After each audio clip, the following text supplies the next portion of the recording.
আসসালামু আলাইকুম।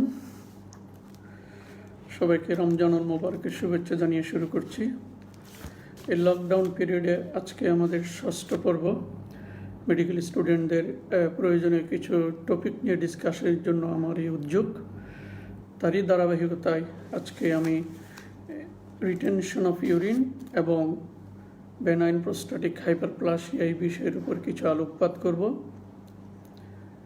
আমি এই বিষয়টির জন্য বেছে নিয়েছি, এই বিষয়টা লং কেস হিসেবে 5th ইয়ারে দেওয়া হয় এবং আমরা দেখি পরীক্ষায় যেহেতু এই বিষয়টা ওরা ভালোভাবে পড়ে না, পরীক্ষায় খুব একটা আনসার করতে পারে না। আমরা এমনও দেখেছি যে আমরা তাকে জিজ্ঞেস করেছি যে ক্যাথাটারটার নাম বলে ইভেন এটাও আনসার করতে পারেনি অনেক সময়। তো সেই জন্য আমি চিন্তা করেছি এই বিষয়টা আমরা একটু ডিসকাস করব। শুরুতে আমরা যদি একটু প্রোস্টেটের অ্যানাটমি বলি, তাহলে প্রথম যে প্রশ্নটা স্যারেরা করে থাকেন যে প্রোস্টেট কী ধরনের গ্ল্যান্ড, দেখা যায় অনেক সময় অনেকে আনসার করতে পারে না। প্রোস্টেট আসলে ফাইব্রোমাস্কুলার গ্ল্যান্ডুলার অর্গান, অর্থাৎ ফাইব্রাস টিস্যু, মাস্কুলার টিস্যু এবং গ্ল্যান্ডুলার টিস্যু এখানে থাকে। তারপর একটা কোশ্চেন করা হয় যে এটা মেয়েদের আছে কি না। আসলে এটা তো মেয়েদের থাকার প্রশ্ন নেই, মেয়েদের নাই। তারপর একটু জিজ্ঞেস করা হয় যে এখানে প্রোস্টেটে কয়টা লোব আছে। আমরা দুভাবেই বলতে পারি, 3টা লোব বলতে পারি, 5টা লোবও বলতে পারি। আমি একটু ছবিটা দেখাতে চাই। তো যদি আমরা 3টা লোব বলি তাহলে আমাদের বিষয়টা অনেকটা এরকম দেখা যায় যে স্যাজাইটাল সেকশন যদি আমরা করি, যে প্রোস্টেটের 3টা লোব যদি আমি বলি, anterior lobe, posterior lobe, middle lobe অথবা মিডিয়ান লোব। আর যদি আমরা ট্রান্সভার্স সেকশন করি, anterior lobe, middle lobe, posterior lobe, 2 lateral lobes, মাঝখানে হলো ইউরেথ্রা। সো এই লোবগুলো এত ইম্পর্টেন্ট, যখন আমরা সার্জারি করি তখন লোবগুলো খুব এই বিষয়ে জ্ঞান থাকাটা খুবই জরুরি। এবং প্রোস্টেটের কয়েকটা জোনস আছে, প্রোস্টেটের 3টা জোনে ভাগ করা হয়। সেই জোনগুলো আমি আপনাদেরকে একটু দেখাতে চাই, তাহলে আমাদের ডিসকাশনটা একটু সুবিধা হয়। প্রোস্টেটের জোনটা হলো এরকম, আমি জাস্ট একটু বোঝার সুবিধার জন্য ড্র করেছি। মাঝখানে থাকে হলো ইউরেথ্রা, মাঝখানে ইউরেথ্রার চারিদিকে হলো আমাদের ট্রানজিশনাল জোন, এবং ট্রানজিশন জোনটা হচ্ছে প্রায় প্রোস্টেটের 5%। এবং এখান থেকেই সাধারণত প্রোস্টাটিক হাইপারপ্লাসিয়াটা শুরু হয়, যেটা বেনাইন, এবং সেটা বাইরের দিকে আস্তে আস্তে এক্সটেন্ড করে অনেক সময় সেন্ট্রাল জোনও চলে আসে, এবং এটা মিডল লোবটাকে মেনলি নির্ধারণ করে, এবং সেটা সেন্ট্রাল জোনের ভলিউম অনেকটা 20%। তারপর পেরিফেরাল জোনটা হচ্ছে অলমোস্ট 70 থেকে 75%। তাহলে 3টা জোনে প্রোস্টেটকে ভাগ করা যেতে পারে, ট্রানজিশনাল জোন, সেন্ট্রাল জোন এবং পেরিফেরাল জোন। এখানে একটি ইম্পর্টেন্ট জিনিস যে ট্রু ক্যাপসুল, ফলস ক্যাপসুল নামে কতগুলো বিষয় এখানে আছে। যখন বেনাইন প্রোস্টাটিক হাইপারপ্লাসিয়া হয়, সেটা ক্যার্সিনোমেটাস পার্টটাকে প্রেস করার পরে একটা এখানে ফলস ক্যাপসুল তৈরি হয়। This is the false capsule. এর বাইরে অ্যানাটমিক্যাল ক্যাপসুল বা ট্রু ক্যাপসুল আছে, এবং এর বাইরে থাকে এন্ডোপেলভিক ফাসা অথবা প্রোস্টাটিক শীথ। এটা কেন ইম্পর্টেন্ট? এই জন্য ইম্পর্টেন্ট, সাধারণত প্রোস্টাটিক ব্লাড ভেসেলগুলো সাধারণত ট্রু ক্যাপসুলের বাইরে থাকে, অর্থাৎ ট্রু ক্যাপসুল এবং প্রোস্টাটিক শীথ এই দুটার মাঝখানে ব্লাড ভেসেলগুলো থাকে। এটা এই জন্য ইম্পর্টেন্ট, যখন সার্জারি করা হয় ডিসেকশনের সময় যদি ট্রু ক্যাপসুলের বাইরে চলে যায় তাহলে প্রচুর পরিমাণে ব্লিডিং হতে পারে। সেই জন্য সবসময় ট্রু ক্যাপসুলের ভিতরে থাকার চেষ্টা করা হয়। আরেকটা জিনিস এটা ইম্পর্টেন্ট, যে থাইরয়েডের সাথে, এটা সাধারণত পোস্ট গ্রাজুয়েশনে জিজ্ঞেস করা হয়। যেহেতু আমরা এখানে বললাম প্রোস্টাটিক ব্লাড ভেসেলগুলো ট্রু ক্যাপসুলের বাইরে থাকে, but in thyroid surgery thyroid গ্ল্যান্ডের ক্ষেত্রে ব্লাড ভেসেলগুলো ট্রু ক্যাপসুলের ভিতরে থাকে। ফলে আমরা যখন ডিসেকশন করি প্রোস্টেটের ক্ষেত্রে ট্রু ক্যাপসুলের ভিতরে থাকে, আর থাইরয়েডের ক্ষেত্রে ট্রু ক্যাপসুলের বাইরে থাকে। তাহলে না হলে আমাদের প্রচুর ব্লিডিং হবে। আমি আবার বলছি, ব্লাড ভেসেলগুলো প্রোস্টেটের ক্ষেত্রে ট্রু ক্যাপসুলের বাইরে থাকে, আর থাইরয়েডের ক্ষেত্রে ট্রু ক্যাপসুলের ভিতরে থাকে। সুতরাং আমরা যখন ডিসেকশন করব, প্রোস্টেটের ক্ষেত্রে always within the true capsule, আর থাইরয়েডের ক্ষেত্রে always outside the true capsule. যদি আমরা ট্রু ক্যাপসুলের ভিতরে যাই তাহলে ব্লিডিং হওয়ার সম্ভাবনা থাকবে।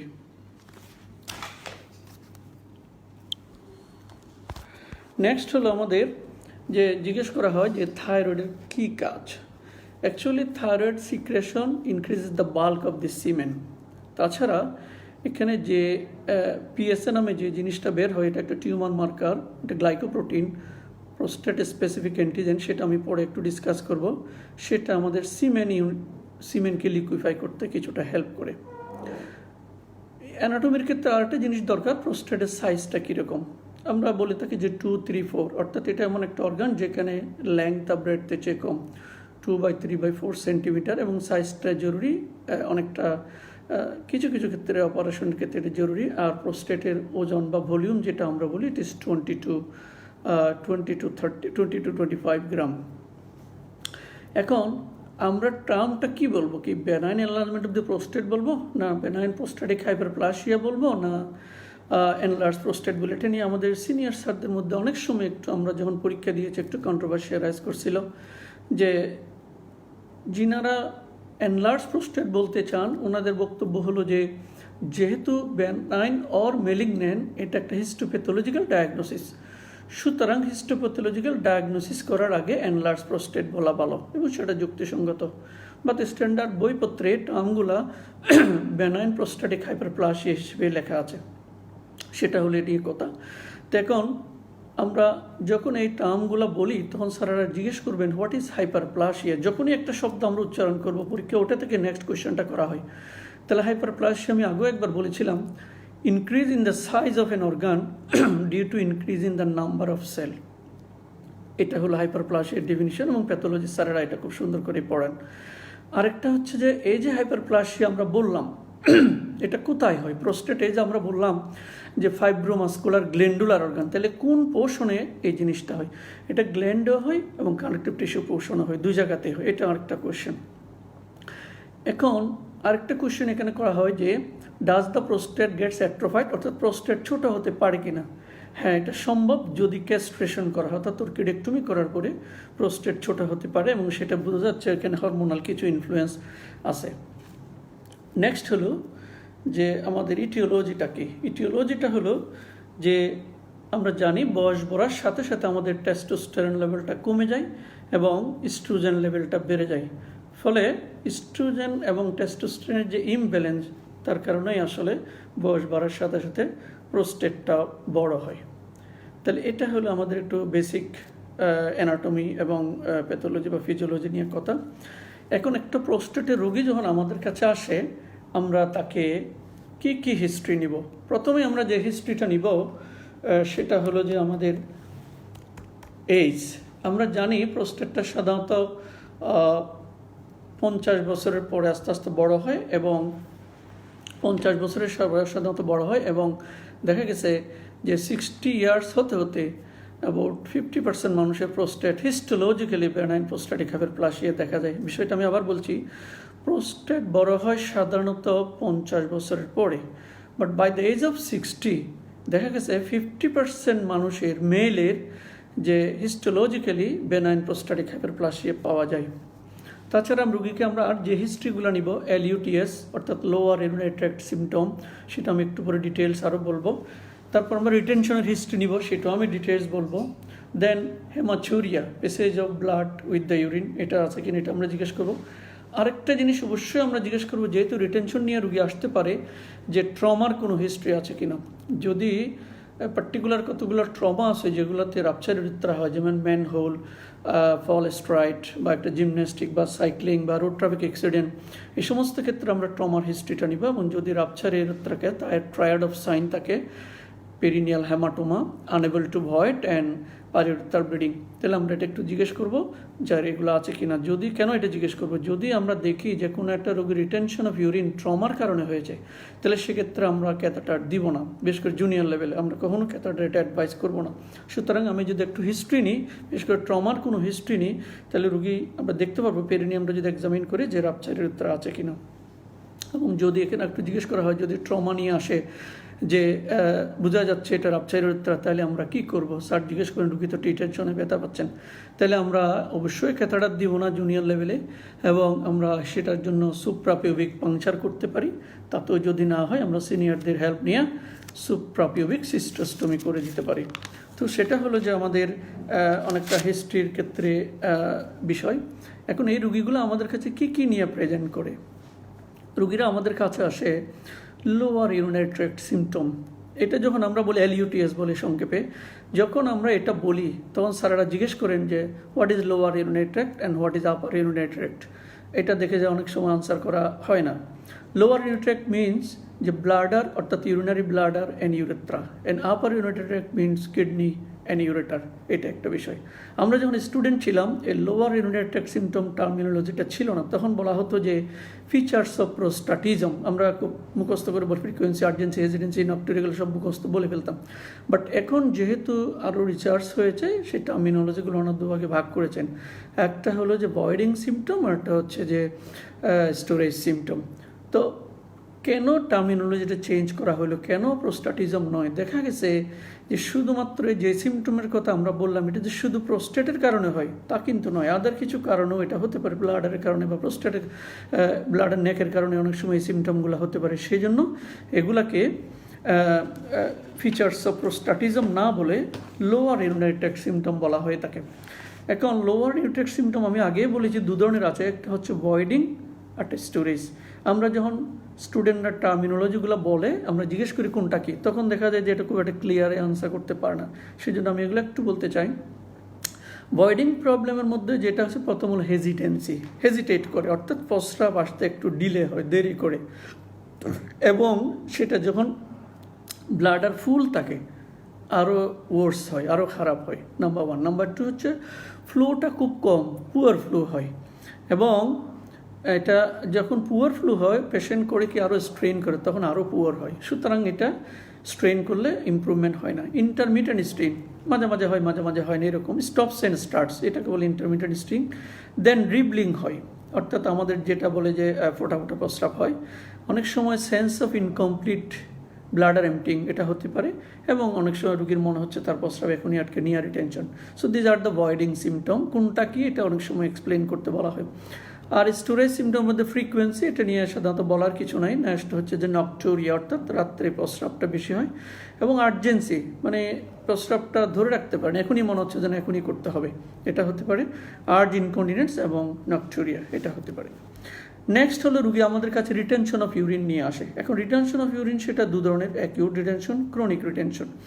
আমরা স্টুডেন্টদেরকে জিজ্ঞেস করতে দেখি, স্যারেরা জিজ্ঞেস করেন যে what is the basic difference between the acute and chronic retention. আমরা খুব সিম্পলি আনসার করতে পারি, যদি রিটেনশনটা পেইনফুল হয় তখন সেটা ইউজুয়ালি অ্যাকিউট রিটেনশন, এবং painless retention usually chronic retention. এবং ক্রনিক রিটেনশনের ডেফিনেশন একটু অন্যভাবে বলা হয়। এটি সাধারণত সব জিনিসই ক্রনিক বলা হয় যখন ডিউরেশন অনুযায়ী, অ্যাকিউট হলে শর্ট ডিউরেশন, বাট প্রস্টেটের ক্ষেত্রে বা রিটেনশনের ক্ষেত্রে যখন PBR, অর্থাৎ আমি সেটা পরে বলবো, পোস্ট বয়েড রেসিজুয়াল ভলিউম 250 ml এর উপরে হয়, অথবা হয়তো ইউরোলজির বইতে আরও কম লেখা আছে, মেবি 50 to 100 ml, অর্থাৎ পোস্ট বয়েড রেসিজুয়াল ভলিউম যদি 50 to 100 ml এর উপরে হয় তাহলে সেটাকে আমরা বলি ক্রনিক রিটেনশন। এবং আমরা যখন রোগীর হিস্ট্রি নিয়ে এক্সামিন করে দেখব, এই দুটো ডিফারেন্সিয়েট করাটা খুবই জরুরি।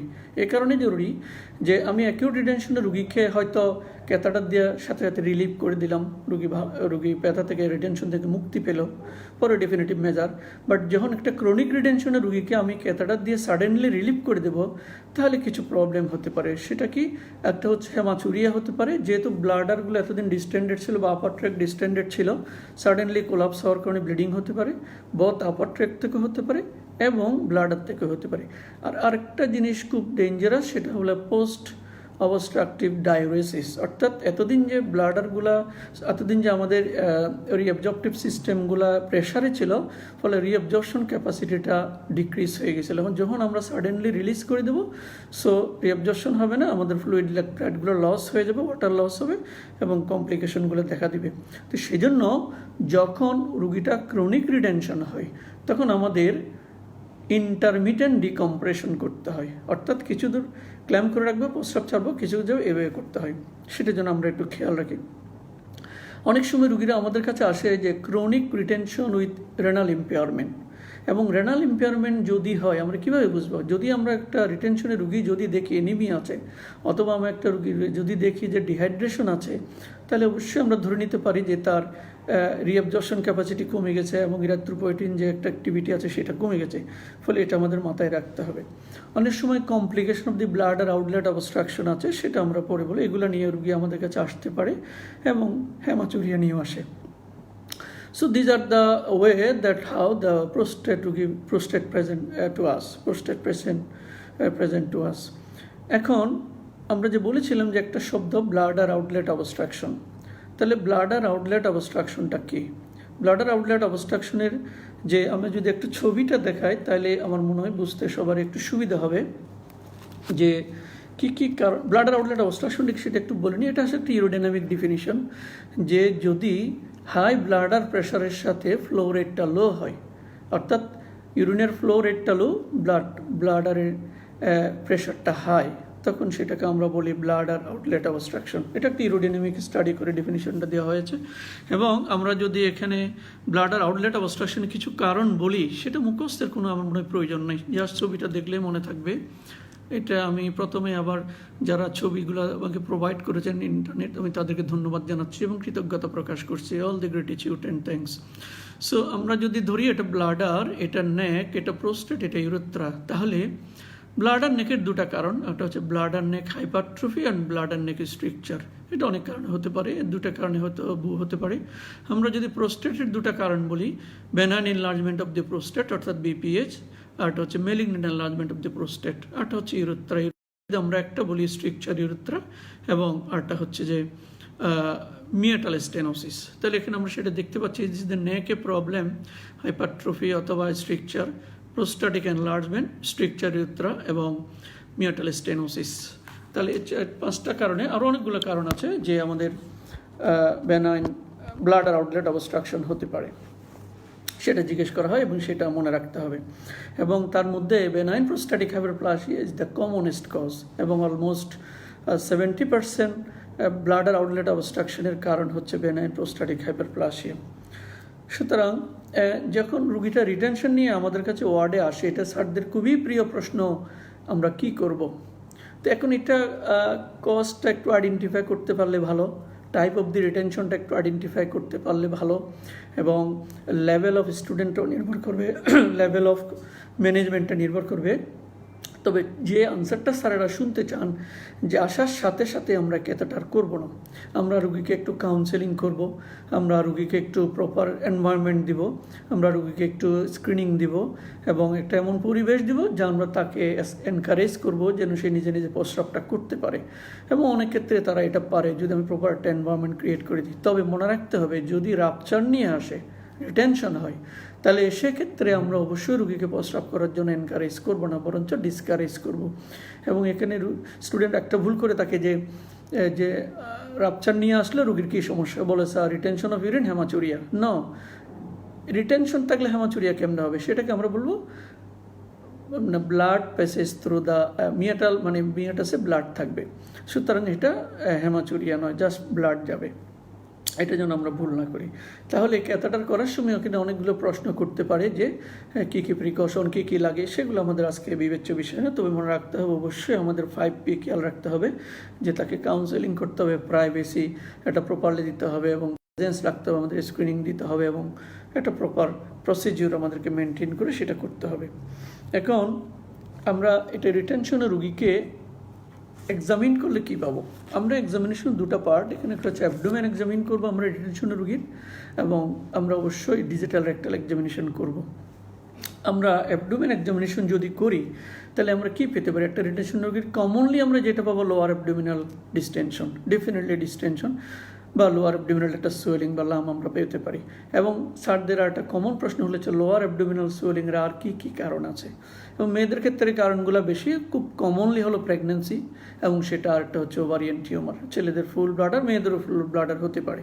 এবং যখন এটা পরীক্ষায় জিজ্ঞেস করা হয়, প্রেগনেন্সির কথা সবাই ভুলে যায়। সুতরাং লোয়ার অ্যাবডোমিনাল সোয়েলিং, প্রেগনেন্সি, ফুল ব্লাডার, ওভারিয়ান টিউমার, অন্তত এই তিনটা যেন আমরা মিস না করি। আর ইন্সপেকশনের সময় আমরা আরেকটা জিনিস পাই অনেক সময়, যে সুপ্রাপিউবিক স্কিন ক্রিজ, অর্থাৎ যেটাকে বলে বিকিনি লাইন। যদি কোনো একটা রোগীর ক্রনিক রিটেনশন হয় তাহলে বিকিনি লাইনটা সাধারণত থাকে না, যেহেতু ক্রনিক ডিস্টেনশন থাকে স্কিন ক্রিজটা লস হয়। তবে অ্যাকিউট রিটেনশন সেটা পেতেই পারি আমরা। আর যখন আমরা প্যালপেট করি অবশ্যই ব্লাডারের ডাল পাবো, আমরা ভলিউমটা ক্যাপাসিটি আউটলাইনটা দেখবো, এবং টেন্ডার পাবো। যদি অ্যাকিউট রিটেনশনের টেন্ডার, তবে ক্রনিক রিটেনশনের টেন্ডার থাকে না। তাহলে আমরা যদি অ্যাকিউট আর ক্রনিকের পার্থক্যটা আবার বলি, যে acute retention painful, chronic retention painless, number 1। Number 2 হলো যে সাধারণত সুপ্রাপিউবিক স্কিন ক্রিস্ট অ্যাকিউট রিটেনশনে লস থাকে, ক্রনিক রিটেনশনে সেটা পাওয়া যায়, আর পাওয়া যায় না। অ্যাকিউট রিটেনশনে থাকে, ক্রনিক রিটেনশন পাওয়া যায় না। আর একটা হচ্ছে টেন্ডারনেস, অ্যাকিউট রিটেনশনে টেন্ডারনেস থাকে, ক্রনিক রিটেনশনে সেটা টেন্ডারনেস আমরা পাই না, সেটা আমাদের একটু খেয়াল রাখতে হবে। নেক্সট আমাদের হলো যে ডিআরই, ডিজিটাল রেকটাল এক্সামিনেশন। এখন তার আগে আমি একটু যে ক্যাথেটার কথা যখন আমি বলে ফেললাম, একটু কয়েকটা ক্যাথেটার আমি দেখাতে চাই, যেগুলা আমরা পরীক্ষায় জিজ্ঞেস করি যে 2-1টা ক্যাথেটারের নাম বলো বা দেখেছো কিনা। স্টুডেন্টরা ক্যাথেটারগুলোর নামই বলতে পারে না। আমি জাস্ট, যদিও ক্লাসে পড়ানো হয়েছে এগুলো, আমি জাস্ট ক্যাথেটারগুলো একটু ছবি দেখাতে চাই। এটা হলো যে প্লেন রাবার ক্যাথেটার, অথবা এটাকে বলা হতো যে রবিনসন ক্যাথেটার। এটা আগের যখন আমরা যখন স্টুডেন্ট ছিলাম তখন ইউজ করা হতো, বাট এখন এটা আর ইউজ করা হয় না। আমরা যদি একটু ক্লোজলি দেখাই, এটা হলো বেজাল সাইটের টিপটা একটু ব্লান্ট থাকে, এখানে একটা হোলটা থাকে টিপের জাস্ট পিছনে, এবং এটা এখন আর ইউজ করা হয় না। যদি স্যাররা জিজ্ঞেস করেন যে এটা ইউজ করা যাইতে পারে কি না, ইয়াস, এটা করা যাইতে পারে, provided it is boiled for 30 minutes after boiling point. অর্থাৎ ফুটন্ত পানিতে এটা যদি আমরা 30 মিনিট বয়লিং করে হয়তো ইউজ করা যেতে পারে, তবে এটা ইউজ করা উচিত নয়, because nowadays all the things are disposable. Next হচ্ছে আরেকটা ক্যাথেটার, একটু আগে ইউজ করা হয়তো মেলিকোট ক্যাথেটার, আমরা যখন স্টুডেন্ট ছিলাম। জাস্ট নামগুলো বলার জন্য আমি বলছি। এটা রাবারের পাওয়া যায়, এবং এটা যে ল্যাটেক্সেরও পাওয়া যায়। এটা যার self retaining, but this is the most important catheter nowadays. আমি জাস্ট একটু দেখাচ্ছি ছবিটা। এটা হলো আমাদের biluminal self retaining Foley catheter. You mind it, the term is Foley. আমরা হয়তো ফোলিস ক্যাথেটার বলে ফেলি আসলে বলতে, বাট ফোলিস নয়, এস কথাটা নাই, এস টার্মটা নাই, বাট লেটারটা নাই, শুধু ফোলি ক্যাথেটার, যিনি এটা আবিষ্কার করেছেন। সো এটা বাইলুমিনাল self retaining Foley catheter, not ফোলিস। তাহলে এখানে স্যাররা জিজ্ঞেস করেন যে বাইলুমিনাল কেন বললো। এই যে একটা লুমেন, এটা একটা চ্যানেল, এটা একটা চ্যানেল, অর্থাৎ bi channel self retaining Foley catheter, অর্থাৎ ডাবল ওয়ে ফোলিক ক্যাথেটার, এটাও বলা যেতে পারে। তাহলে নেক্সট একটা কোয়েশ্চেন, বেলুনটা কোথায়? আমি বেলুনটা এখানে ইনফ্লেট করে রেখেছি যেন বোঝা যায়। This is the balloon. সবাই এখানে কি বেলুনটা টিপে দেখানো শুরু করে? না, টিপটা হচ্ছে ব্ল্যান্ড। আমি এখানে একটু ক্লোজলি দেখাই যে টিপটা ব্ল্যান্ড পয়েন্টেড, এর পিছনে হলো হোলটা থাকে, এবং এর পিছনে বেলুনটা থাকে, দেন এখানে চ্যানেলগুলো থাকে। তাহলে এটা হচ্ছে বাইলুমিনাল সেলফ রিটেনিং ফোলিক ক্যাথেটার, এবং এটা ল্যাটেক্সের তৈরি। আরেকটা আছে ট্রাইলুমিনাল।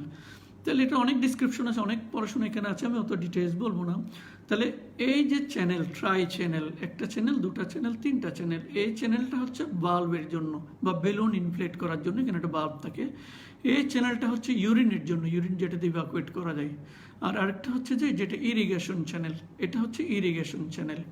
এবং এখানে অনেকগুলো প্রশ্ন করা হয়ে থাকে যে এই যে এই বাল্বটা আছে, এখানে কি লেখা থাকে? এখানে অনেকগুলো জিনিস লেখা থাকে। একটা হলো যে এই যে বেলুন ক্যাপাসিটিটা এখানে লেখা থাকে, এটার ম্যানুফ্যাকচারিং ডেটটা এখানে লেখা থাকে, এটার এবং এটা এক্সপায়ারি ডেটটা এখানে লেখা থাকে, এবং ক্যাথেটারের সাইজটা এখানে লেখা থাকে। যেহেতু ক্যাথেটারের সাইজটা চলে আসছে কথাটা, আমরা সাধারণত ফ্রেঞ্চে ইউজ করি, অর্থাৎ যে কোনো রোগীর জন্য আমরা যখন বলবো এটা অ্যাপ্রোপ্রিয়েট সাইজ ক্যাথেটার। কেন অ্যাপ্রোপ্রিয়েট? যে এটা সাইজ অফ দি ক্যাথেটার নির্ভর করবে আমার ইন্ডিকেশনটা কি, আমার এজ অফ দি পেশেন্ট কত, অনেকগুলো জিনিস উপর নির্ভর করবে। সেজন্য আমরা বলবো অ্যাপ্রোপ্রিয়েট সাইজ ক্যাথেটার, এবং ক্যাথেটারের সাইজটা এখানে লেখা থাকে, বেলুন ক্যাপাসিটি এখানে লেখা থাকে। এটা অনেক সময় প্রশ্ন করা হয়।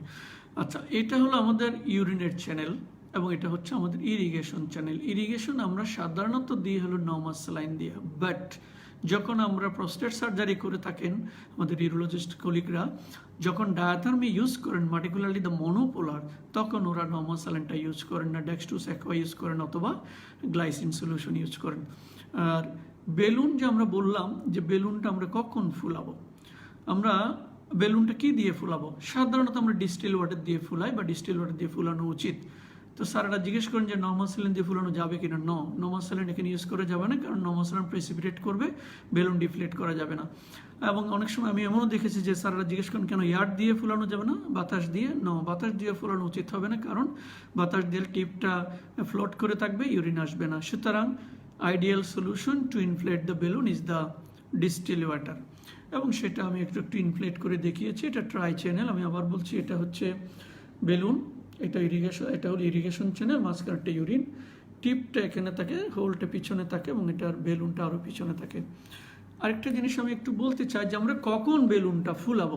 খেয়াল করেন যে আমাদের স্টুডেন্ট উত্তর দেয় যে স্যার প্রস্রাব আসার সাথে সাথে আমরা বেলুনটা ফুলাই দেব না। আমরা সেটা যদি করি, দেখেন এই যে হোলটা যখন ব্লাডারে ঢুকবে তখনই কিন্তু প্রস্রাব আসা শুরু হবে, যদি এখানে জেলি লেগে না থাকে।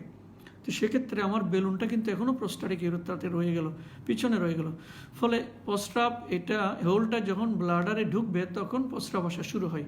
তখন যদি আমি ব্লাডারটা ইনফ্লেট করে দিই, তাহলে এই বেলুনটা কিন্তু ইনফ্লেট হবে প্রস্টাটিক ইউরেথ্রাতে, সো প্রস্টাটে ড্যামেজ হবে।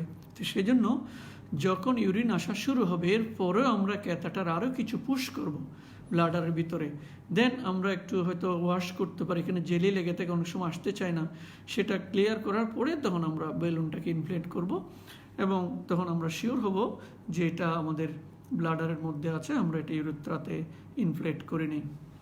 সুতরাং এটা হলো যে আমাদের ইউরেথ্রা। আরও কয়েকটি ক্যাথেটার আছে, সেটা আমি একটু দেখিয়ে নিই জাস্ট।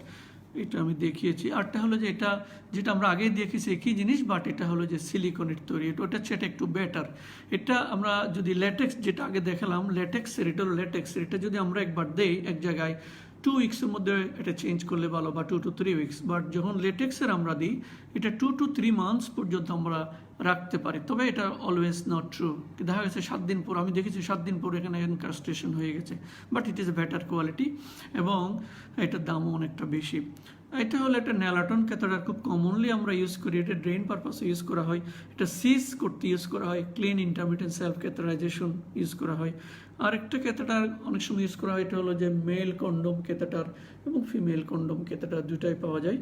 মেল কন্ডম ক্যাথেটার একটু খেয়াল রাখতে হবে, যখন আমরা কন্ডমটা পরিয়ে দেবো, এই যে রাবারটা, এটা যেন রুট অফ দি পেনিসে খুব টাইটলি না হয়, আদারওয়াইজ এটা আমাদের পেনিসটাকে ইস্কেমিক করে ফেলতে পারে। সুতরাং কন্ডম ক্যাথেটার ইউজ করার সময় কেয়ারফুল। আরটা হচ্ছে যে common use in the metallic catheter, এটা হলো যে মেলের, এর খুব একটা ইউজ এখন আর নয়, বাট ফিমেলে এটা মেথডে কত খুব কমনলি ইউজ করে ওরা, যে ভেজাইনাল হিস্টেক্টমির আগে তারা ইউরেথ্রা দিয়ে, এটা দিয়ে এই যে ইউরিনটা এভ্যাকুয়েট করে দেয়। So these are the few catheter. Next হলো যে আমাদের কাছে যে আমরা বললাম এক্সামিন, আমরা বলে ফেলেছি অ্যাবডোমেন ডিআরই, আমরা বলে ফেলেছি ডিআরইতে আমরা একটা এখন অ্যাবডোমেন এক্সামিন করার পর আমরা রোগীকে ডিআরই করি। আমাদের আরেকটা কমন প্রশ্ন হচ্ছে যে স্যারেরা করেন যে কি কি পজিশনে ডিআরই করা যায়। পজিশন হতে দেখা যায় অনেকগুলো পজিশনে ডিআরই করা যায়। আমি যদি ছবিগুলো আমাদের স্টুডেন্টদের সুবিধার্থে একটু দেখাই, প্রথম যে পজিশন আমরা ডিআরই করি সেটা হলো যে সিমস পজিশন অথবা লেফট ল্যাটারাল পজিশন। সে লেফট ল্যাটারাল পজিশনটা এরকম, আমি যদি একটু দেখাই, যে আমরা লেফট সাইডে পেশেন্টকে টার্ন করি, লোয়ার লিমটা অর্থাৎ লেফট লিমটাকে আমরা এক্সটেন্ডেড করে রাখি, আপার লিমটা অর্থাৎ রাইটটাকে নি এবং হিপটাকে ফ্লেক্স করে হাতটা পিছনে, একটা কমফোর্টেবল পজিশন, এবং এই হাতগুলোকে এই পজিশনে রাখা হয়। এটা one of the commonest position of the digital rectal examination. এটাতে লেফট ল্যাটারাল পজিশনও বলে এবং সিমস পজিশনও বলে। The another position is the dorsal position. দেখতেই পাচ্ছেন আমরা হিপ অ্যান্ড নি ফ্লেক্স, রুগী সুপাইন, এবং এটা দিয়ে সাধারণত প্রোস্টেট পেলপেশন, যেহেতু প্রোস্টেটটা ব্লাডারের রেক্টামের সামনে থাকে, সো এভাবে প্রোস্টেটটা আমাদের পেলপেট করতে সুবিধা। সো ডর্সাল পজিশনে প্রোস্টেটটা পেলপেট করা হয়, অনেক সময় ক্যাথেটারাইজেশন এই পজিশনে করা যেতে পারে। এটা one of the common position হচ্ছে lithotomy position. All the perineal or perianal সার্জারিগুলো এই পজিশনে করা হয় আমাদের দেশে। এটা হলো লিথোটমি পজিশন। একটা হচ্ছে knee elbow position or the knee চেস্ট পজিশনও বলা হয়ে থাকে। এটা very awkward for the patient, এটা না করাই ভালো, তবে that is one of the best way. And the next one is the jack knife, prone jack knife position. এটা ওটি টেবিলে আন্ডার অ্যানেস্থেসিয়া, এবং সাধারণত ওয়েস্টার্ন কান্ট্রিগুলোতে অল দি পেরিয়ানাল সার্জারি সাধারণত এই পজিশনে করা হয়, যেটা আমরা লিথোটমি পজিশনে করি। So these R all the 5 position of the per rectal examination. Next হলো হলো যে যখন আমরা পিআর করি একটা জিনিস আমরা খেয়াল করব যে পেরিয়ানাল সেন্সেশন যেন আমরা দেখতে ভুলে না যাই এবং অ্যানাল টোনটা যেন আমরা দেখি। সো পেরিয়ানাল সেন্সেশনটা আমরা এই কারণে দেখব যে যদি পেরিয়ানাল সেন্সেশনটা ইনট্যাক্ট থাকে, অর্থাৎ স্যাক্রাল 2, 3, 4 যদি ইনট্যাক্ট থাকে, তাহলে আমাদের রোগীর পেরিয়ানাল সেন্সেশন ঠিক থাকবে এবং অ্যানাল টোন ঠিক থাকবে। সেটা কেন ইম্পর্টেন্ট, যে অনেকগুলো রিটেনশন আছে যেগুলো নিউরোলজিক্যাল কারণে হয়, যদি আমরা এগুলো আজকে ডিসকাস করব না। সিম্পলি আমরা পেরিয়ানাল সেন্সেশন এবং অ্যানাল টোনটা দেখে সেগুলো এক্সক্লুড করতে পারি। যদি আমাদের রোগীর পেরিয়ানাল সেন্সেশন ঠিক থাকে ডিআরই করার সময় এবং অ্যানাল টোনটা মেনটেন হয়, তাহলে আমরা ধরেই নিতে পারি এটা organic lesion other than that of the drug or the neurological cause. সেটা অবশ্যই একটি ইম্পর্টেন্ট বিষয়। আরটা যেটা জিজ্ঞেস করা হয়ে থাকে যে আমরা ডিআরই করে বেনাইন এবং মেলিগন্যান্ট কীভাবে ডিফারেন্সিয়েট করবো, পার্টিকুলারলি দ্য প্রোস্টেট।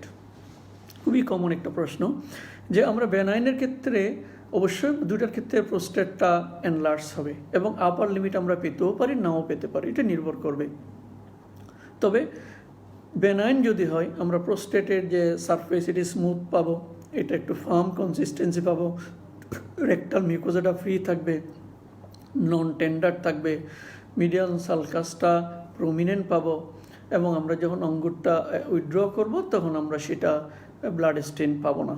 সেটা হলো আমাদের বেনাইনের ক্ষেত্রে। বাট যদি মেলিগন্যান্ট হয় একই কথা, আবার আপার লিমিট পাইতেও পারে, নাও হইতে পারে, ইরেগুলার সারফেস হবে, নোডুয়ালিটি থাকতে পারে, টেন্ডার থাকবে এবং মিডিয়াল সালকাসটা ওবলিটারেটেড হবে এবং আমরা যখন আমাদের ফিঙ্গারটাকে উইথড্র করি অনেক সময় ব্লাড স্টেন পেতে পারে এবং রেকটাল মিউকোজাটা অনেক সময় ফ্রি থাকে না। সো এটা বইও লেখা আছে, সবাই আমরা দেখে নেব। এখন এ হলো আমাদের প্রোস্টেটের এক্সামিনেশন। এখন হাউ টু ইনভেস্টিগেট একটা প্রোস্টেটের রুগী আমরা যে কীভাবে ইনভেস্টিগেট করব। সাধারণত যে প্রোস্টেটের বা যে কোনো ইউরোলজিক্যাল ইনভেস্টিগেশন শুরুটা হয় ইউরিনারি দিয়া এবং এক্ষেত্রে সেটা ব্যতিক্রম নয়। ইউরিনারি অবশ্যই আমরা করব প্রোস্টেটের ক্ষেত্রে, সেটা হয়তো আমরা পাস সেল পেতে পারি এবং আরবিসি পেতে পারি।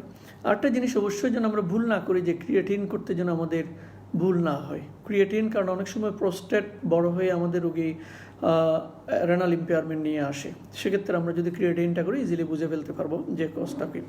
আরটা হচ্ছে অবশ্যই আল্ট্রাসোনোগ্রাফি। আমরা দেখি ম্যাক্সিমাম আমরা আল্ট্রাসোনোগ্রাফি রিপোর্ট যখন দেখি যে ultrasound of the whole abdomen অথবা আল্ট্রাসাউন্ড অফ দি কেওবি, আসলে এটাই যদি আমরা শুধু ক্লিনিশিয়ানরা লিখি অনেক ইনফরমেশন এখানে বাদ পড়ে যাবে, সিদ্ধান্ত নিতে প্রোস্টেটের ক্ষেত্রে খুব অসুবিধা হবে। সুতরাং আমরা যখন রিকুইজিশন লিখবো বা আমরা স্টুডেন্টরাকেও শেখাচ্ছি যে স্টুডেন্ট যখন লিখবে আল্ট্রাসোনোগ্রাফির দি হোল অ্যাবডোমেন লিখি অথবা কেইউবি কিডনি রোটার ব্লাডার লিখি, যেটাই লিখি না কেন আমরা যেন দুটা জিনিস সাথে লিখে দিই যে এমসিসি এবং পিভিআর।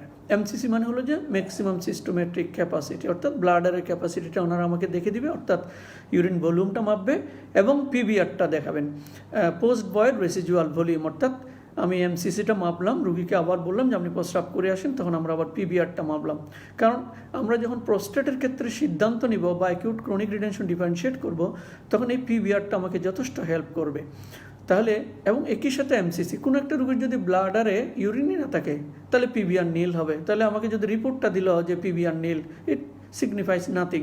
তো সেজন্য আমরা অবশ্যই যখন একটা আল্ট্রাসোনোগ্রাফি কেওবি অ্যাডভাইস করব আমরা লিখব আল্ট্রাসোনোগ্রাফি হোল অ্যাবডোমেন অথবা কেওবি আমরা যেটাই লিখি না কেন, but with MCC and PVR, অর্থাৎ ম্যাক্সিমাম সিস্টোমেট্রিক ক্যাপাসিটি এবং পোস্ট বয় রেসিজুয়াল ভলিউম, সেটার জন্য আমরা চেয়ে নিই। এবং আমরা জুনিয়রদেরকে বা স্টুডেন্টদের আরেকটা কথা অনেক সময় জিজ্ঞেস করি, আমি আরও একদিন বলেছিলাম যে আমরা যখন আল্ট্রাসোনোগ্রাফি কেওবি করবো রুগীর কী অ্যাডভাইস দেবো। অবশ্যই আমরা রুগীকে বলবো প্রস্রাব অর্থাৎ ধরে যাবে, অর্থাৎ ব্লাডারটা ফুল অবস্থায় যাবে। যদি প্রস্রাব করে যায় তাহলে প্রোস্টেট ভালো বোঝা যাবে না এবং ওনারা রেডিওলজিস্ট ওনাদেরকে পানি খাওয়ায় বসে রাখেন। তো সেজন্য অবশ্যই ব্লাডার ফুল নিয়ে যেতে হবে। ফলে কারণ এই ইউরিনটা একটা media for the sonography to visualise the prostate or other pelvic organ, সেই জন্য অবশ্যই আমরা ব্লাডারটাকে ফুল নিয়ে যাই। আরটা হচ্ছে একটা পরীক্ষা করা হয় ইউরোফ্লোমেট্রি, এটা জুনিয়রদের খুব বেশি দরকার নয়, আমি জাস্ট একটু বলছি যদি কেউ সিনিয়র শুনে থাকেন, যে ইউরিনের ফ্লো রেটটা মাপা হয়। আমরা জানি normal urinary flow rate normal পেশেন্টের, অ্যাডাল্টের, মেয়েদের ক্ষেত্রে ফ্লো রেটটা একটু বেশি, আমরা ওদিকে ডিসকাস করবো না। বাট ছেলেদের ক্ষেত্রে প্রোস্টেটের যে আমাদের ফ্লো রেট, ইউরিনের যে flow rate more than 15 ml/s, আর মেয়েদের ক্ষেত্রে সেটা 20 ml/s হতে পারে বা তারও বেশি হতে পারে। তো এখন আমরা ফ্লো রেটটা মাপি, কেন ফ্লো রেট কমে গেল না ঠিক আছে সেটা দেখার জন্য। এবং ফ্লো রেট যদি 15 ml/s বেশি হয় সেটা নর্মাল ফ্লো, 10 to 15 ml/s যদি হয় সেটা হলো ইকুইভোকাল, এবং যদি 10 ml এর নিচে হয় সেটা সাধারণত আউটফ্লো অবস্ট্রাকশনটাকে বা লো ফ্লো ইন্ডিকেট করে। আউটফ্লো অবস্ট্রাকশন ছাড়াও হতে পারে লো ফ্লো, এবং সেটা আমরা বলি লো ফ্লো। তবে অবশ্যই এখানে প্রেশারের স্টাডিটা করে ভালো, অর্থাৎ ব্লাডারের প্রেশার সাধারণত 60 সেন্টিমিটার অফ ওয়াটারের নিচে যদি প্রেশারে ফ্লো রেটটা হাই হয় সেটা normal, 60 to 80 centimetre of water সেটা হলো হচ্ছে ইকুইভোকাল ব্লাডার প্রেশার, আর যদি 80-র উপরে প্রেশার হয় ব্লাডার প্রেশার সেটা অবশ্যই হাই প্রেশার। সুতরাং আমরা একটা রুগী যদি পাই 60 সেন্টিমিটার অফ ওয়াটার হচ্ছে ব্লাডার প্রেশার এবং ফ্লো রেট 15 ml/s বেশি, তাহলে অ্যাবসোলুটলি এটা আউটফ্লো অবস্ট্রাকশন নাই। সেটা আরও অনেক ডিটেলস ডিসকাশনের বিষয় আছে। তাহলে ফ্লো রেটের ক্ষেত্রে ফ্লো রেট এবং প্রেশার ফ্লো স্টাডি দুইটা করলে ভালো হয়। আরেকটা জিনিস হচ্ছে পিএসএ, এটা অনেক ডিসকাশনের বিষয় এখানে আছে। এটা হচ্ছে প্রোস্টেট স্পেসিফিক অ্যান্টিজেন, এটা একটা টিউমার মার্কার এবং এটা একটা গ্লাইকোপ্রোটিন। এখন যদিও নামটা স্পেসিফিক, এটা আসলে স্পেসিফিক নয় এবং এটা সেন্সিটিভও নয় বটে। সুতরাং তাহলে কেন আমরা এটা মাপি? এটা আমরা প্রগনোস্টিক একটা ইন্ডিকেটর দেখি, অনেক সময় মেলিগনেন্সি আছে কিনা সেটা আমরা জাজ করি। ইভেন বলা হয় যে যখন আমরা একটা রোগীকে পিআর করি, ডিজিটাল রেক্টাল এক্সামিনেশন করি বা প্রোস্টেটটাকে হ্যান্ডেল করি, ইভেন বলা হয় ক্যাথেটার করার পরেও পিএসএ লেভেল বাড়তে পারে। তাছাড়া any prostatic pathology like benign enlargement, malignant enlargement, prostatic abscess, prostatic calculi, even prostatitis, all the conditions then can give rise to the PSA raised, এবং সেজন্য এটা খুব একটা সিগনিফিক্যান্ট নয়, সেন্সিটিভ নয়। এবং তাছাড়া প্রোস্টেটের লেভেল আমরা বলি যে পিএসএ লেভেল কত, হয়তো আমরা স্টুডেন্ট যদি বলে যে less than 4 nanogram/ml আমরা মেনে নিই। আসলে প্রোস্টেট স্পেসিফিক অ্যান্টিজেনের নির্দিষ্ট কোনো লেভেল নাই, কারণ এটা হচ্ছে প্রোস্টেট ভলিউম বাড়লে পিএসএ বাড়বে, এটা হচ্ছে ওয়েট ডিপেন্ডেন্ট পিএসএ। অনেক সময় এজ বাড়লে প্রোস্টেট পিএসএ বাড়ে, সেটা হচ্ছে এজ ডিপেন্ডেন্ট পিএসএ। সুতরাং এই জন্য নির্দিষ্ট লেভেল কোনটা নর্মাল সেটা না বলাই ভালো।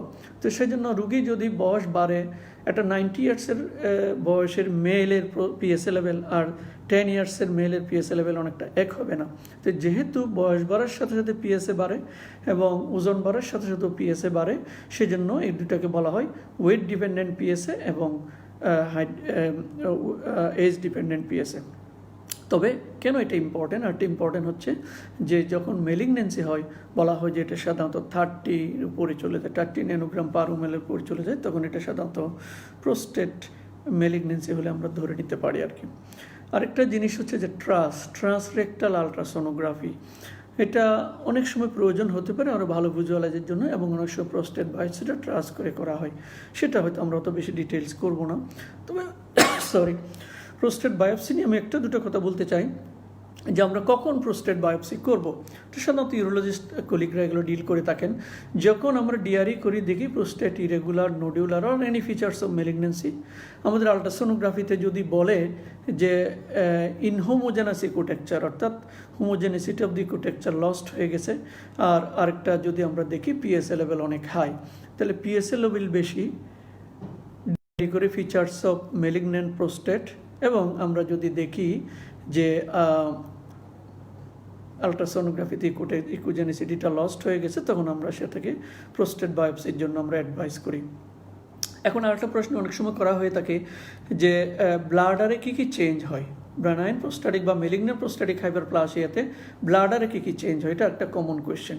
সাধারণত ব্লাডার যে মাসকুলেচার এগুলো হাইপারট্রফি হয়, হাইপারট্রফির পরে ট্রেবিকুলেশন হয়, দেন সেকুলেশন হয়, দেন ডায়াবেটিকুলেশন হয়, এই 4টা কমপ্লিকেশন সাধারণত। এরপর আরও অনেক হতে পারে, স্টোন পর্যন্ত হতে পারে, আমরা অত কিছু আর বলবো না। তাহলে এই যে টার্মগুলো আমরা বললাম যে কোনটা কি, এটা স্যারেরা জানতে চান। ব্লাডার হাইপারট্রফি বলার তার কোনো প্রশ্নই আছে না। আমি হাইপারট্রফি আগেও একদিন বলেছি যে increase in the size of an organ due to increase in the size of the cell, এটা হাইপারট্রফি। অর্থাৎ মাসল যেটা আছে এটা প্রেশার বেশির কারণে, ইনক্রিজ অ্যাক্টিভিটির কারণে এটা মাসলগুলো হাইপারট্রফি হয়ে যায়। এখন দুটো মাসল যদি হাইপারট্রফি হয়ে যায়, মাঝখানে একটা গর্তের মতো দেখা যায়, সেটাকে বলে আমরা বলি সেকুলেশন, এবং এই সেকুলেশনটা যখন আরও অ্যাগ্রাভেটেড হয় তখন সেটাকে বলে ডায়াবেটিকুলেশন। তাহলে হাইপারট্রফি, ট্রেবিকুলেশন, সেকুলেশন, ডায়াবেটিকুলেশন, এটা হলো আমাদের ব্লাডারের চেঞ্জ। আপার ট্র্যাক্টে অনেক চেঞ্জ হতে পারে, সেটা আমরা হয়তো ডিটেলস বলবো না। হাইড্রোএরোটার হতে পারে, হাইড্রোনেফ্রোসিস হতে পারে, পায়োনেফ্রোসিস হতে পারে, রেনাল ফেলিওর হতে পারে। So these R all the complication of the bladder outlet obstruction in upper tract and urinary bladder. সুতরাং এরপরে যে কোয়েশ্চেনগুলো করা হয়, আমরা ম্যানেজমেন্টে চলে আসছি যে চিকিৎসা কী দিব আমরা। রুগীরা কোন স্টেজে আসে তার উপর নির্ভর করবে আমরা প্রোস্টেটের চিকিৎসাটা কী দিব। এখন যদি রুগী দেখে যে আর্লি স্টেজে 50-60 ইয়ার্স অফ এজ এবং রুগীরা ফিচার্স অফ প্রোস্টাটিজম নিয়ে আসছে, তাহলে আমরা অনেক সময় এটা ড্রাগ থেরাপি দিতে পারি। এবং ড্রাগ থেরাপিগুলো যেগুলো দেওয়া হয় সাধারণত দুটো ড্রাগই চয়েস করা হয়, একটা ট্যামসোলোসিন, এটা হচ্ছে সিলেক্টিভ আলফা 1 ব্লকার, এবং আরেকটা হচ্ছে যে ফাইনাস্ট্রাইড অথবা ডুটেস্ট্রাইড, এটা হচ্ছে 5 আলফা রিডাক্টেস ইনহিবিটর। এখানে দু একটা কথা আমরা একটু বলতে চাই যে সাধারণত ইয়াঙ্গার এজ গ্রুপে আমরা এই ড্রাগগুলো সাধারণত ইউজ করি না, এবং বিশেষ করে যে আলফা 1 রিসেপ্টর ব্লকার কেন দিব না আমরা। সাধারণত এই ড্রাগ এই আলফা 1 রিসেপ্টরটা এটা রেট্রোগ্রেড ইজাকুলেশন করে, ফলে কোনো কারণে যদি প্রয়োজনও হয় তাহলে শর্ট পিরিয়ড হয়তো দেওয়া যেতে পারে, বাট লং টার্ম এটা ইউজ করা উচিত নয় আর কি। এবং সেটা কিভাবে হেল্প করে, ইউরিনের ফ্লো রেটটাকে বাড়িয়ে দেয়। যেহেতু ব্লাডার নেকে আলফা 1 রিসেপ্টর আছে, সো আলফা 1 রিসেপ্টর যখন সে ব্লক করে দেবে, ইউরিনের ফ্লো রেটটাকে বাড়বে। That's how it works. তবে মনে রাখতে হবে আলফা 1 রিসেপ্টর দেওয়ার সাথে সাথে কিন্তু কাজ করবে না, 3 to 5 days সাধারণত সময় লাগে ইটস অনসেট অফ অ্যাকশন। ঠিক একইভাবে আমরা যখন ফাইনাস্ট্রাইড বা ডোটাস্টেরয়েড দিই, এটা কাজ করতে আরও অনেক সময় লাগে, এবং দেখা যায় 5 থেকে 6 মাস বা 3 থেকে 6 মাসও লেগে যায়। তো রুগীরা অনেক সময় আসে আমাদেরকে, স্যার ওষুধ দিলেন কাজ হচ্ছে না, তো দেখা যায় রুগীকে কাউন্সেলিং করে দিতে হয় যে আমরা এই ওষুধ দেওয়ার 3 থেকে 6 মাস পরে এটা কাজ শুরু হয় বা অ্যাক্টিভিটিটা পাওয়া যায়। তাহলে এটা কীভাবে কাজ করে, প্রোস্টেটের সাইজটাকে কমায়, এবং সাইজটা কমাতে অনেক সময় লাগে সেটা। আর আরেকটা জিনিস হলো যে এখানে আরেকটা কোয়েশ্চেন করা হয় যে what are the non pharmacological advices for the prostate patient. আমরা নন ফার্মাকোলজিক্যাল কী কী অ্যাডভাইস আমরা দিতে পারি। এখানে অনেকগুলো অ্যাডভাইস দেওয়া হয় সাধারণত। একটা হলো যে আমরা রুগীকে সাধারণত বলি যে আফটারনুন হতে হতে বা সন্ধ্যা আস্তে আস্তে পানির পরিমাণটা একটু কম হবে। কেউ ভুল বুঝবেন না, এখানে আমি বলছি না যে পানি কম খাবে, পানি খাবে, সে 24 ঘন্টা যা পানি খায় সবই খাবে, বাট সকালের পিরিয়ডে পানিটা খাবে, বাট যখন ইভিনিং পিরিয়ড বা সন্ধ্যার দিকে চলে আসবে তখন পানির পরিমাণটা সে কমিয়ে দিবে। এটা একটা ইম্পর্টেন্ট জিনিস। নাম্বার 2 হলো যে সে চা কফি যেগুলো সাধারণত আমাদের অনেকটা ডায়রেটিক অ্যাক্টিভিটি আছে সেগুলো সে কম খাবে। নাম্বার 2। নাম্বার 3 হচ্ছে যে যখন শুইতে যাবে তখন সে পানি পান করবে না। নাম্বার 4 হচ্ছে যে শুইতে যাওয়ার আগে সে একটু ভয়েড করবে, প্রস্রাবটা করেই শুবে। এবং আরও কিছু অ্যাডভাইস দেওয়া হয় যে একটা বলা হচ্ছে যে ডাবল ভয়েডিং, অর্থাৎ যাদের এরকম সমস্যাগুলো আছে তারা 2বার প্রস্রাব করবে। একবার প্রস্রাব করবে 30 to 60 সেকেন্ড ইন্টারভেলে, তারা আবার প্রস্রাব করবে। এটাকে বলা হয় যে ডাবল ভয়েডিং। অনেক সময় আমরা পেলভিক ফ্লোর এক্সারসাইজ দিয়ে দিতে পারি, এবং আরেকটা জিনিস হচ্ছে যে ইউরেথ্রাল মিল্কিং, এগুলো আমরা অ্যাডভাইস দিতে পারি। সেটা আমরা non pharmacological advices for the prostate patient. এখন আমরা অপারেশন করব কখন, এটা প্রোস্টেট যখন আমাদের কাছে আসবে তখন তাকে অপারেশন করব কখন। একটা হচ্ছে যে রিফ্র্যাক্টরি রিটেনশন। সেটা কি জিনিস আমি একটু বলি। প্রথমে যখন একবার রুগী রিটেনশন নিয়ে আসবে প্রোস্টেটের পরে, একবারই আসলে অ্যাকিউট রিটেনশন নিয়ে, তাহলে আমরা হয়তো ক্যাথেটার করে দিলাম। এটা সাথে তো আমরা বললাম যে আপনার অপারেশন লাগবে, এটা উচিত নয়। অনেক সময় দেখা যায় 1 সপ্তাহ ক্যাথেটার রাখার পরে 1 সপ্তাহ পরে যদি আমরা ক্যাথেটারটা খুলে দিই, তাহলে অনেক সময় রুগীরা নিজেরা প্রস্রাব করতে পারে, এবং সেটাকে বলা হয় TWC, অর্থাৎ ট্রায়াল উইদাউট ক্যাথেটার। অর্থাৎ অ্যাকিউট রিটেনশন যখন ফার্স্ট টাইম হবে, আমরা ক্যাথেটার দিয়ে দিব, রুগীকে ছুটি দিয়ে দেবো, সাথে ড্রাগ দিয়ে দেবো, এবং ড্রাগ দেওয়ার পরে 7 দিন পরে যখন আমরা ক্যাথেটারটা খুলি, অনেকগুলো রুগী সেটা প্রস্রাব আবার করতে পারে, এবং 80% ক্ষেত্রে হয়তো অপারেশন লাগে না। তো সেজন্য আমরা সেটাকে বলবো ট্রায়াল উইদাউট ক্যাথেটার। কিন্তু ক্যাথেটার খোলার পরে যদি আবার তার রিটেনশন হয়, তাহলে আমরা সেটা ধরবো যে রিফ্র্যাক্টরি রিটেনশন, সেক্ষেত্রে তার একটা অপারেশন ইন্ডিকেটেড। নাম্বার 1। নাম্বার 2 হচ্ছে যে chronic retention with the renal impairment, সেগুলো অপারেশনের কোনো বিকল্প নাই আমাদের, সেটা অপারেশন করতে হবে। নাম্বার 3 হচ্ছে যে complication of the bladder outlet obstruction যদি নিয়ে আসে, আমরা যেগুলো আগে বললাম ব্লাডারে চেঞ্জ, ইউরেটারে চেঞ্জ, কিডনিতে চেঞ্জ, যদি সেগুলো নিয়ে আসে তাহলে আমাদেরকে এটা অবশ্যই অপারেশন করতে হবে। প্রোস্টেট উইথ হ্যামাচুরিয়া, তাহলে অবশ্যই আমাদের অপারেশন করতে হবে। এই যে হ্যামাচুরিয়াটা হয়, তখন জিজ্ঞেস করি যে হ্যামাচুরিয়াটা কোত্থেকে হয়। এটা আছে যে রাপচার অফ দি প্রোস্টাটিক যে ভেইনগুলো আছে ওগুলো রাপচার হয়ে সাধারণত হ্যামাচুরিয়াটা, অনেক সময় ভেসিক্যাল পাইলসও বলে থাকে। সেটা অনেক সময় করা। So these are the few indication of the prostatectomy. এখন আমরা যদি একটু সংক্ষেপে সার্জারিটা বলি, কি কি করা হয়, সাধারণত ওপেন আছে, ল্যাপারোস্কোপিক বা রোবোটিক আছে এবং এন্ডোস্কোপিক মেথড আছে। ওপেন মেথড এখন আর প্র্যাকটিস করা হয় না বললেই চলে, আমরা যখন ট্রেনি ছিলাম তখন এগুলো করা হতো, এখন আর করা হয় না। এবং সেই ওপেন মেথড জাস্ট আমরা হিস্টোরিক্যাল পারপাসে হলো নামটা জাস্ট একটু বলে রাখি, একটা হচ্ছে ট্রান্সভ্যাসাইকাল প্রোস্টাটেক্টমি এবং আরটা হচ্ছে রেট্রোপিউবিক প্রোস্টাটেক্টমি, যেটাকে মিলিন্স বলে। এবং অনেক সময় আগে আমরা বইতে দেখেছি যে পেরিনিয়াল রুটে প্রোস্টাটেক্টমি করা হয়েছে, সেটা আমরা দেখি নাই। তাহলে অ্যাবডোমিনাল রুটের মধ্যে ট্রান্সভ্যাসাইকাল এবং রেট্রোপিউবিক। আর আরেকটা হচ্ছে যে আমাদের ল্যাপারোস্কোপিক করা যেতে পারে, ল্যাপারোস্কোপিক উইথ রোবোটিক অ্যাসিস্ট্যান্ট। সেটা সাধারণত রেডিক্যাল প্রোস্টাটেক্টমিগুলো করা হয় মেলিগনেন্ট কন্ডিশনে, সেটা আমাদের বিবেচ্য বিষয় নয়। তবে যেগুলো এন্ডোস্কোপিক মেথড যেগুলো আছে সেগুলো হলো এখন প্র্যাকটিস করা হয়, এবং তার মধ্যে গোল্ড স্ট্যান্ডার্ড হচ্ছে TURP, trans urethral resection of prostate. আমাদের ইউরোলজির কলিগরা এগুলো প্রতিদিনই করে থাকেন। এবং TURP নিয়ে আমাদের স্টুডেন্ট যারা গ্রাজুয়েট লেভেল আছে, শুধু নামটা বলতে পারলে আমরা খুশি, এবং যারা পোস্ট গ্রাজুয়েশন আছেন তাদের জন্য এটা নিয়ে অনেক ডিটেলস পড়াশোনার বিষয় আছে। এবং এই যে TURP আমরা আমাদের স্যারেরা করে থাকেন, এখানে আমরা আগেও বলেছিলাম যে কী সলিউশন ইউজ করা হয় ডিউরিং রিসেকশন। যদি মনোপোলার ইউজ করা হয় তাহলে নর্মাল স্যালাইনটি ইউজ করা উচিত নয়, যেহেতু এখানে ইলেকট্রোলাইট আছে। আর যদি বাইপোলার ইউজ করানো না, নর্মাল স্যালাইন ইউজ করতেই পারেন। অর্থাৎ নর্মাল স্যালাইন কম্পেটেবল ডায়াথার্মি এখন আছে, অর্থাৎ TURPটা মনোপোলার দিয়েও করা যেতে পারে, বাইপোলার দিয়েও করা যেতে পারে। এবং পরবর্তীতে আমরা যে তাছাড়া আরেকটা জিনিস এখানে হয় যে ডিউরিং TURP যদি ডেক্সট্রোজ অ্যাকোয়া ইউজ করে তাহলে ওয়াটার ইনটক্সিকেশন হতে পারে, অর্থাৎ ডাইলুশন হাইপোনেট্রিমিয়া। সেটা অবশ্যই খেয়াল রাখতে হবে। সেজন্য আমরা ইউরোলজির কলিগরা যেটা করেন যে 10 to 12 লিটার ডেক্সট্রোজ অ্যাকোয়া যখন ইউজ হয়ে যায় তখন ওনারা একটু লেসিক্স প্র্যাকটিস করেন। লেসিক্স দিয়ে দিলে তাহলে কিছুটা ডায়ারেসিস হয়ে যায়, সেটা অবশ্যই খেয়াল রাখতে হবে। অথবা অন্যান্য ফ্লুইড ইউজ করতে হবে, অথবা বাইপোলার ইউজ করতে হবে। আরেকটা হচ্ছে যে লেজারও আমাদের দেশে এখন ইনশাল্লাহ আমাদের ইউরোলজিস্ট স্যারেরা করতেছেন। লেজার হয় আমাদের দু ধরনের লেজার প্রসেস আছে, একটা হচ্ছে holmium laser enucleation of the prostate, আর একটা হচ্ছে thulium laser enucleation of the prostate, so HoLEP বলে এটাকে। সেটাও করা যেতে পারে, এটা আমাদের দেশেও এখন হচ্ছে। আরও কিছু উন্নত প্র্যাকটিস করা হয়, যেমন প্লাজমা ভেপারাইজেশন, এটা করা হয়, photosensitive vaporisation, transurethral incision of the prostate, এছাড়া আরও কিছু কিছু জিনিস আছে। সো মোটামুটি description of the surgery. Just lastly আমি একটা জিনিস বলবো যে অপারেশনের কমপ্লিকেশন কি। আমরা বুঝতেই পারতেছি রেট্রোগ্রেড ইজাকুলেশন হতে পারে, ইনকন্টিনেন্স হতে পারে, সেটা আমরা হয়তো ডিটেলস বলবো না। বাট একটা ইম্পর্টেন্ট জিনিস, যখন ইরিগেশন ক্যাথেটার দিয়ে ইরিগেশন দেওয়া হয়, এবং এক্ষেত্রে যখন ইরিগেশন লাগে, অর্থাৎ কোনো একটা রোগীর হেমাচুরিয়া হতে পারে বা হেমাচুরিয়ার সম্ভাবনা আছে, অথবা প্রভুর ইরিগেশন দরকার, তখন আমরা ট্রাই চ্যানেলটা ইউজ করবো rather than the bi channel. এবং অবশ্যই আমরা ওয়াইড ক্যালিবারের ক্যাথেটারটা ইউজ করবো। সেক্ষেত্রে 22 বা 20 এফআরের যে ক্যাথেটারটা আছে সেটা আমরা ইউজ করবো। এফআর মানে হলো যে 1 মিলিমিটার সমান 3 এফআর, অর্থাৎ ডায়ামিটার অফ দি যে আমরা যে ক্যাথেটার যে মেজার করি।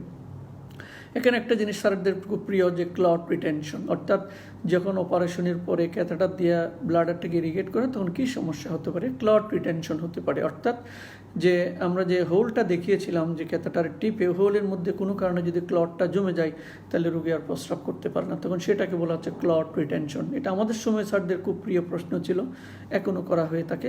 এবং সেক্ষেত্রে আমাদের করণীয় কী, সেক্ষেত্রে আমরা অনেকগুলো মেথড অ্যাপ্লাই করতে পারি। আমরা যদি একটু নর্মাল স্যালাইন অথবা আমাদের অলরেডি ইরিগেশন ফ্লুইড দিয়ে একটু পুশ করি তাহলে অনেক সময় এটা ছুটে যায়, অথবা আমরা একটু নেগেটিভ প্রেশার দিয়ে দিতে পারি। আরোগুলো কিছু টেকনিক আছে, গাইড ওয়্যার পাস করা যেতে পারে, ক্লট ডিজলভিং সলিউশন ইউজ করা যেতে পারে, অনেকগুলো থিওরিটিক্যাল পারপাস। তবে মেইনলি যেটা করা হয়, কোনো ইরিগেশন বাড়িয়ে দিতে পারি বা প্রেশার দিতে পারি ইরিগেশন ফ্লুইড দিয়ে, যদি কিছুতে কিছু না হয় তাহলে এটা অবশ্যই সিস্টোস্কোপি করে ইভাকুয়েট করে দিতে হয় এবং পুনরায় ক্যাথেটার দিতে হয়। So in short, these are all about the retention of urine and the prostatic enlargement. আমি আশা করব এটা হচ্ছে আমাদের মেডিকেল স্টুডেন্টদের কাজে লাগবে এবং সাথে আমাদের সার্থকতা। আগামী সেশন দেখার আমন্ত্রণ আজকে এখানে শেষ করছি। ধন্যবাদ সবাইকে।